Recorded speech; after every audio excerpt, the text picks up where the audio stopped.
लोग chapter number 2, company का chapter number 2 जिसका नाम है शेयर एंड शेयर कैपिटल, उसका ऑब्जेक्टिव शुरू कर रहे हैं। तो चलिए ऑब्जेक्टिव के क्वेश्चंस को पढ़ना है, चारों ऑप्शन को पढ़ना है और चारों ऑप्शन पढ़ने के बाद ही जवाब देना है, ताकि उनमें से जो सबसे ज़्यादा सही होगा वो हम टिक कर सके। तो चलिए पहला क्वेश्चन पढ़ते हैं। शेयर एंड शेयर कैपिटल आप लोगों ने अच्छे से पढ़ लिया है?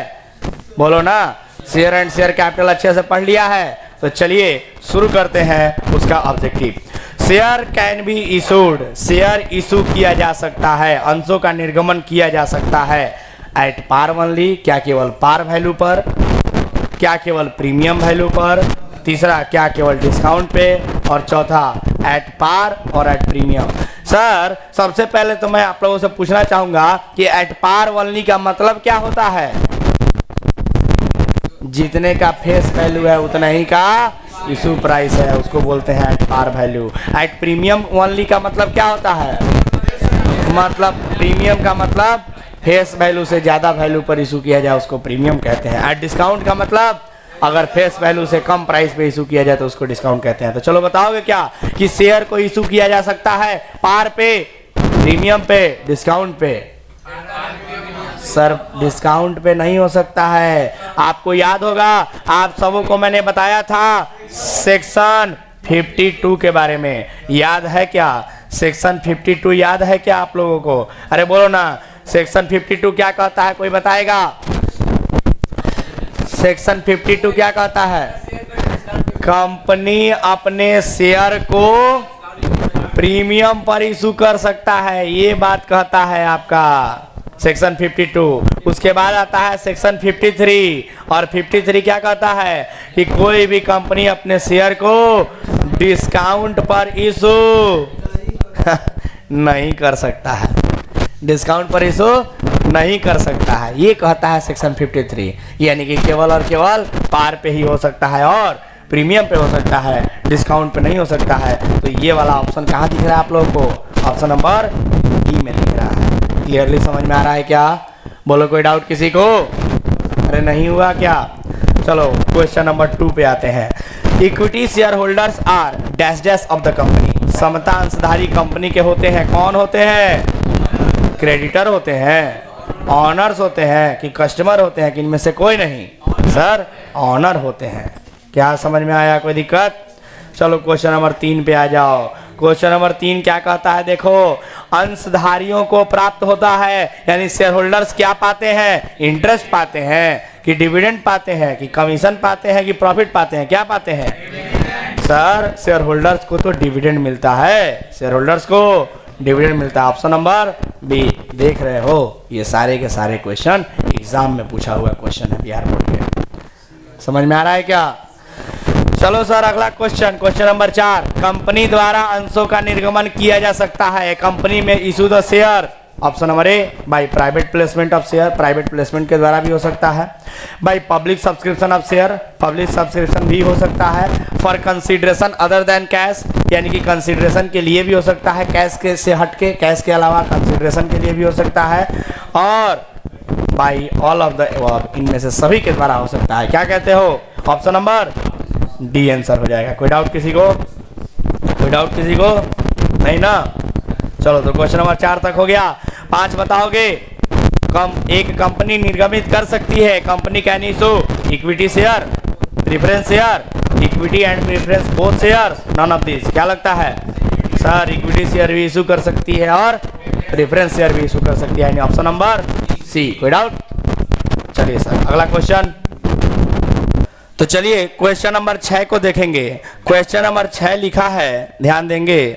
क्वेश्चन नंबर 6 लिखा है, to whom dividend is given at a fix rate of in a company, यानी कि डिविडेंड फिक्स रेट से दिया जाता है। किसको? किसको दिया जाता है फिक्स रेट से डिविडेंड कंपनी में? क्वेश्चन नंबर 6 का आंसर बताओ। इक्विटी शेयर होल्डरों को, प्रेफरेंस शेयर होल्डरों को, या डिवेंचर होल्डर्स को, या प्रमोटर्स को? किसको? बोलो। प्रेफरेंस शेयर होल्डर को। तो ऑप्शन नंबर बी हो जाए। कोई डाउट? चलो आगे बढ़ते हैं और क्वेश्चन नंबर 7 के तरफ देखते हैं। 7 number, the portion of A the portion of the capital which can be called up only on the winding up of the company is called. बताओ कि कैपिटल का वो पोर्शन जो केवल वाइंडिंग अप के समय पर यानी कंपनी के समापन के समय पर मांगा जा सकता है, उस कैपिटल को क्या कहते हैं? Authorised capital, issued capital, uncalled capital या रिजर्व कैपिटल? क्या होगा बोलो? तो सर उसको हम लोग रिजर्व कैपिटल के कैटेगरी में रखते हैं। ऐसा कैपिटल का ऐसा पोर्शन जो हम लोग केवल कब मांगेंगे? जब कंपनी वाइंडिंग अप होगी, यानी कंपनी जब डिसॉल्व होगी, यानी कि बंद होगी, समापन होगा, तभी मांगा जाएगा। ऐसे कैपिटल को रिजर्व कैपिटल कहा जाता है। कोई डाउट किसी को? चलो क्वेश्चन नंबर 8 देखिए, लिखा है share issued by a company to its employees और director in consideration of intellectual property right are called. मतलब कि कंपनी के एम्प्लॉय को या डायरेक्टर को उनके इंटेलेक्चुअल प्रॉपर्टी राइट के लिए यानी उनके बौद्धिक संपदा अधिकार के प्रतिफल के रूप में जारी किए जाते हैं। ऐसे शेयर को कौन सा शेयर कहते हैं? राइट इक्विटी शेयर कहते हैं, या प्राइवेट इक्विटी शेयर कहते हैं, या स्वेट इक्विटी शेयर कहते हैं, या बोनस इक्विटी शेयर कहते हैं? तो सर आप सभी को मैं बता दूं कि आप लोगों ने सेक्शन 54 के बारे में पढ़ा था, और सेक्शन 54 किसके बारे में था? स्वेट इक्विटी शेयर के बारे में था। स्वेट इक्विटी शेयर क्या कहता है सर? नहीं जानते हैं तो जान लीजिए, वैसे तो मैंने बताया था। ध्यान दीजिए, स्वेट इक्विटी शेयर उन शेयर्स को कहते हैं। देखो यहाँ पर स्वेट का अगर लिटरल मीनिंग जानोगे, अंग्रेजी मीनिंग जानोगे, तो इसका मतलब होता है पसीना। मतलब ये कहना चाहता है कि सर जो भी लोगों ने पसीना बहाया है कंपनी में, जैसे कि कंपनी के एम्प्लॉय हो गए, डायरेक्टर्स हो गए, उन लोगों के दिमागी क्षमता के लिए या उनके काम करने के वजह से जो लोग भी काम किए हैं एम्प्लॉय के रूप में या डायरेक्टर के रूप में, कंपनी उन लोगों को शेयर इशू कर सकती है। कैसे सर? तो डिस्काउंट पे। कैसे इशू कर सकती है? तो डिस्काउंट पे इशू कर सकती है। यानी कि share can be issued at discount only to the employ और डायरेक्टर ऑफ ए कंपनी। ठीक है? क्यों सर? क्योंकि उन्होंने अपना इंटेलेक्चुअल प्रॉपर्टी राइट उन्होंने दिया है कंपनी को। मतलब कि आप उनके बौद्धिक क्षमता को, आप उनके मेहनत को कंपनी में इस्तेमाल कर सकते हैं। इसलिए सेक्शन 54 कहता है कि ऐसे लोगों को, मतलब एम्प्लॉय को और डायरेक्टर को शेयर जो है वो डिस्काउंट पर भी इशू किया जा सकता है। ऐसा कौन कहता है? सेक्शन 54 कहता है। तो बताओ कि कौन सा शेयर होगा जो एम्प्लॉय और डायरेक्टर को दिया जाता है उनके इंटेलेक्चुअल प्रॉपर्टी राइट के लिए? कौन सा शेयर? अकॉर्डिंग टू सेक्शन 54 कौन सा शेयर होगा? Sweat equity share. किसी को तकलीफ नहीं ना सर? आगे बढ़ सकते हैं? बोलो। चलो अगला क्वेश्चन बताने का प्रयास करो। Question number 9, dividends are usually paid on. लाभांश सामान्यतः दिया जाता है किस पर? ऑथराइज्ड कैपिटल पर। क्या जो अधिकृत पूंजी है उस पर, या निर्गमित पूंजी पर, इशूड कैपिटल पर, या मांगी गई कैपिटल पर यानी कॉल्ड अप कैपिटल पर, या फिर पेड अप कैपिटल पर, चुकता पूंजी पर? बोलो ना, कौन से कैपिटल पर दिया जाता है? तो सर अरे जितना सामने वाला पैसा देगा उतना ही पर ना डिविडेंड देंगे उसको। तो सामने वाला जो पेड किया होगा उसी पर ना देंगे सर, यानी पेड अप कैपिटल पर डिविडेंड दिया जाता है। कोई दिक्कत? ऑप्शन नंबर डी आंसर सही हो गया। क्वेश्चन नंबर 10 बताओ, लिखा है दायित्वों की कुल राशि में सम्मिलित होती है total amount of liability includes. बताओ टोटल अमाउंट ऑफ लायबिलिटी में क्या आता है? ऑथराइज्ड कैपिटल आता है, इशूड कैपिटल आता है, पेड अप कैपिटल आता है, या सब्सक्राइब कैपिटल आता है? क्या आता है इनमें से? टोटल लायबिलिटी में क्या आएगा? तो सर टोटल लायबिलिटी तो उतना ही होगा ना जितना कि, अरे कंपनी के ऊपर कैपिटल के रूप में लायबिलिटी टोटल कितना होगा ये पूछ रहा है सवाल। तो उतना ही होगा ना जितना सामने वाले लोगों ने पैसा दिया होगा। जितना कैपिटल लगाया गया होगा उतना ही ना लायबिलिटी हो सकता है कंपनी के ऊपर। आप सभी जानते हैं कि कैपिटल भी एक तरह का लायबिलिटी ही होता है, बिजनेस के ऊपर होता है कि नहीं होता है?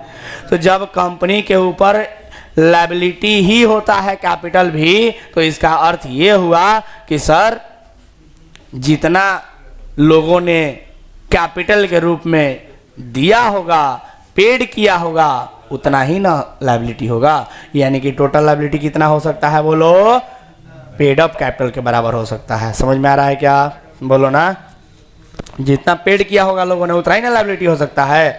चलो अगला सवाल बताओ, 10 नंबर के बाद 11 नंबर देखो, इस चैप्टर का लास्ट क्वेश्चन है। लिखा है मांगी गई पूंजी का वह भाग जो वास्तव में शेयर धारकों से प्राप्त किया गया है जाना जाता है। That part of called up capital which has been actually received from the share holder is known as. तो बताओगे कि कॉल्ड अप कैपिटल का वो कौन सा हिस्सा जो एक्चुअली रिसीव होता है, जिसको शेयर होल्डरों के द्वारा रिसीव होता है, उसको किस नाम से जाना जाता है, बोलो ना। कौन सा कैपिटल, नॉमिनल कैपिटल। आप लोगों को बताए थे नॉमिनल कैपिटल को ऑथराइज्ड कैपिटल के नाम से भी जाना जाता है, मालूम है क्या, बोलो ना। नॉमिनल कैपिटल को ऑथराइज्ड कैपिटल के नाम से भी जाना जाता है, ठीक है। तो ये तो होगा नहीं, क्योंकि ऑथराइज्ड कैपिटल थोड़ी ना एक्चुअली शेयर होल्डरों से रिसीव होता है। इशूड कैपिटल, क्या इशूड कैपिटल कहेंगे सर? इशूड कैपिटल तो वो होता है जितना कंपनी के द्वारा इशू किया गया हो। उसके बाद paid up capital, yes sir, ये वही होता है कि कितना शेयर होल्डरों के द्वारा रिसीव हुआ है। Receive from share holder, actually receive from share holder, क्या कहलाएगा वो, पेड अप कैपिटल कहलाएगा। कोई दिक्कत? तो इसलिए ऑप्शन नंबर सी आंसर हो जाएगा। किसी को डाउट है क्या, बोलो। और इसके साथ ही हमारा क्वेश्चन नंबर 11 यानी चैप्टर नंबर 2 भी खत्म होता है। कोई डाउट किसी को? That's it.